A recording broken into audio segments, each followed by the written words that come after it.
G'day guys, Dave Lee coming at you once again from Down Under with another movie review. In this video we'll be taking a look at the new release from Warner Brothers Pictures based on the book by Greg Sestero, which was based in turn on the true story of Tommy Wiseau and his movie The Room. Starring James Franco, Dave Franco, Seth Rogen and a cast of other wonderful talent, it is of course The Disaster Artist. Tommy Wiseau is a hopeless hopeful whose only goal in life was to become a Hollywood superstar and the greatest actor in the world.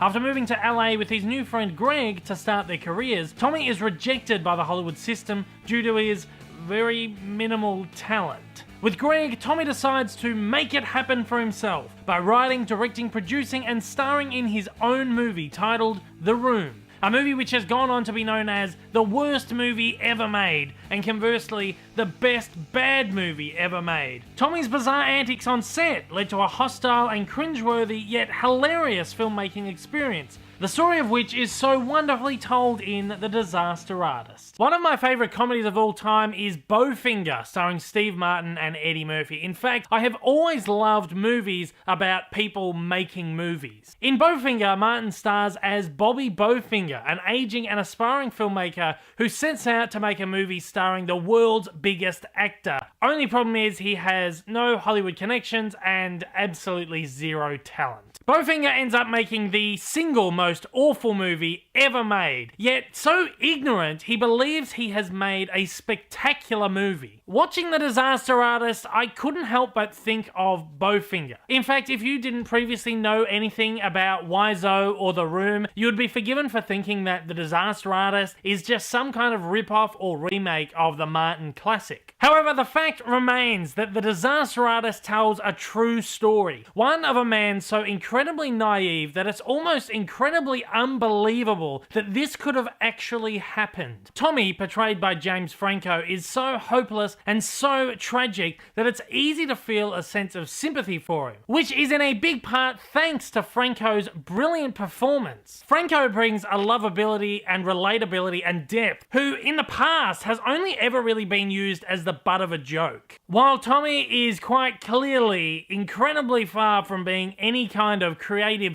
tour de force or really any kind of actor in absolutely any sense of the word, during this movie I still felt a desire to cheer him on in his plight. Franco's younger brother Dave delivers a performance just as moving as Tommy's friend Greg. A guy who, believably, could have actually been somewhat of a successful performer had it not been for his involvement with Wiseau and The Room.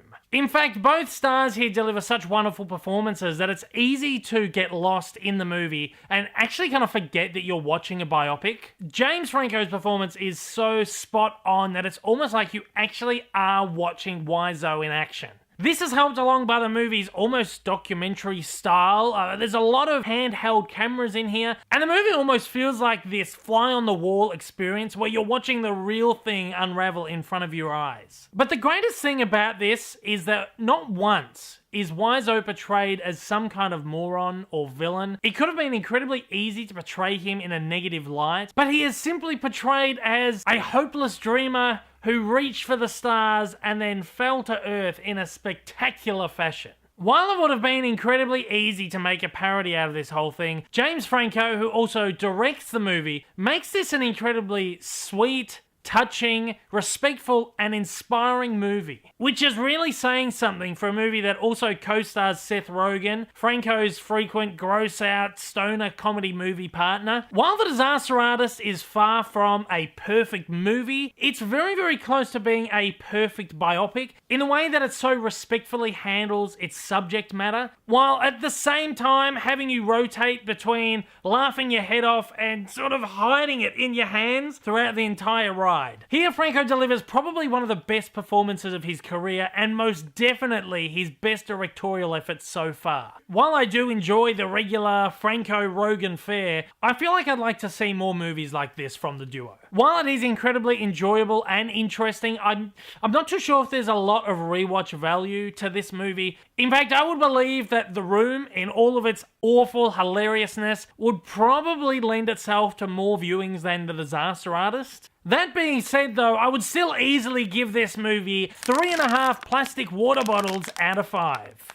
I did not. With great callbacks to The Room and some hilariously recreated moments from it, The Disaster Artist is a movie that I just simply never thought we'd ever see, but I feel like it's the kind of story that we need right now. It's bright, it's optimistic, it's touching, and surprisingly, it's incredibly feel-good. The Disaster Artist, it is a really, really good movie, and it deserves to be watched at least once, and if you haven't seen The Room before watching this one, I would highly recommend watching it after it, because oh boy, it's an experience.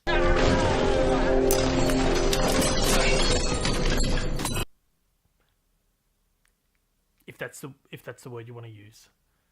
And with that, that is all I have to say on this one. Thank you so much to my wonderful new friends over at Village Roadshow who provided me with in-season passes to check this one out. If you're a first-time viewer of my channel and you've enjoyed this review and you'd like to see some more, then please give me some support, and at the end of the video, hit that big old subscribe button up on the screen. To all my regular viewers out there, thank you once again for joining me, and to absolutely everybody out there, don't forget to hit that like button down below. That does a great deal in getting these videos out there. And look, I hope I'll see you all again very soon. Until next time though, guys, take care, and I hope you have a wonderful day.